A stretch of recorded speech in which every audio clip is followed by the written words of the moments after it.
Há uma teologia indígena que está surgindo e se fortalecendo na América Latina. Às vezes eu penso que as pessoas não estão dando a ela a importância que deveriam. Ela está fazendo uma chamada diferente, né? E é, de fato, a teologia indígena nem precisa receber exatamente o nome de teologia indígena latino-americana, porque na forma como ela está surgindo, ela já se configura como latino-americana, né? E ela é muito interessante porque ela faz uma chamada não somente à questão da cultura originária nossa, que está presente no dia a dia dos latino-americanos, mesmo aqueles não indígenas, mas ela também faz uma chamada a uma relação diferente com a natureza e a uma relação diferente com a vida, por meio do bem viver, do ensino do bem viver, que é muito diferente do bem-estar, né? Mas envolve relação, interação com a natureza, com o próximo, com a comunidade. É isso a que remete à ideia do bem viver.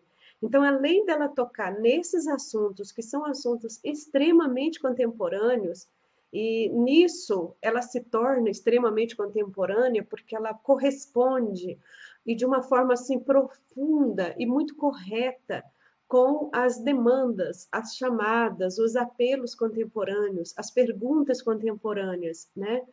Ela traz isso no conjunto dela.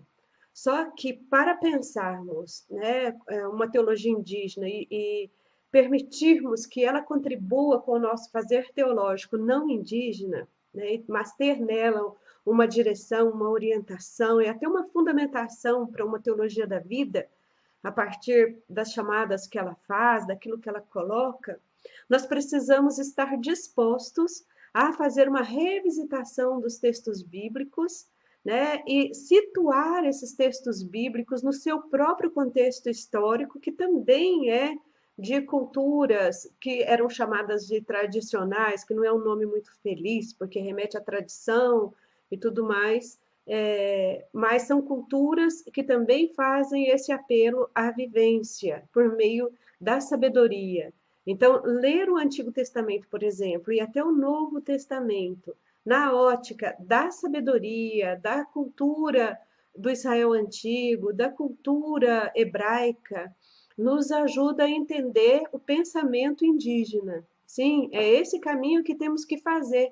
Não é um caminho de negar a tradição ocidental, né? Mas entender que ela vem depois, né? Ela não é pensamento originário.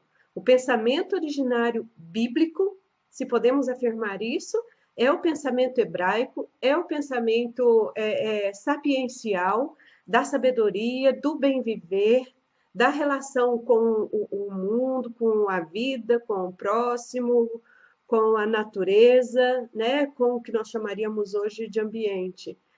E isso a gente verifica na teologia da criação, nos relatos da criação no Gênesis, a gente verifica no Antigo Testamento, nos Salmos e no próprio Jesus Cristo, que faz uma chamada para olharmos para o mundo, para a natureza, para os pássaros, para os lírios do campo.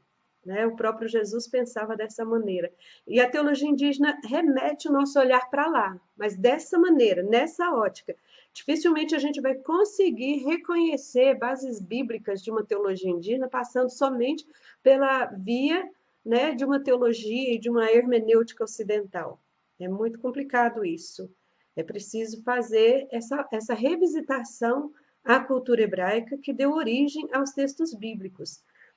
Uma outra crítica necessária de ser feita e que a teologia indígena coloca para nós de uma forma muito evidente, muito exposta mesmo, é a crítica às missões, tanto as missões católicas quanto as missões protestantes, tanto as missões antigas quanto as missões recentes, e a forma como tem tratado a cultura, o modo de vida indígena, a linguagem e as formas de pensamento, os saberes indígenas que hoje chamamos de saberes ancestrais, que são saberes antigos, né? Mas que de alguma forma são relidos e apresentados para o entendimento da vida na sua atualidade. Eles repercutem, reverberam na atualidade com novos sentidos e novos significados. Então, a teologia indígena está trazendo isso para a gente. Ela precisa ser ouvida.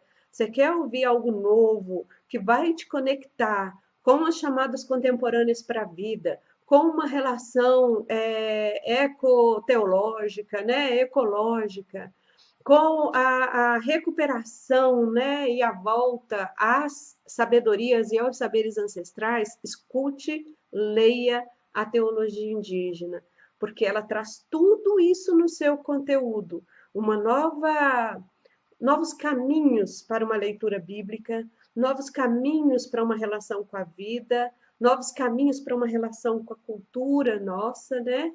Novos caminhos para a gente pensar a própria fé.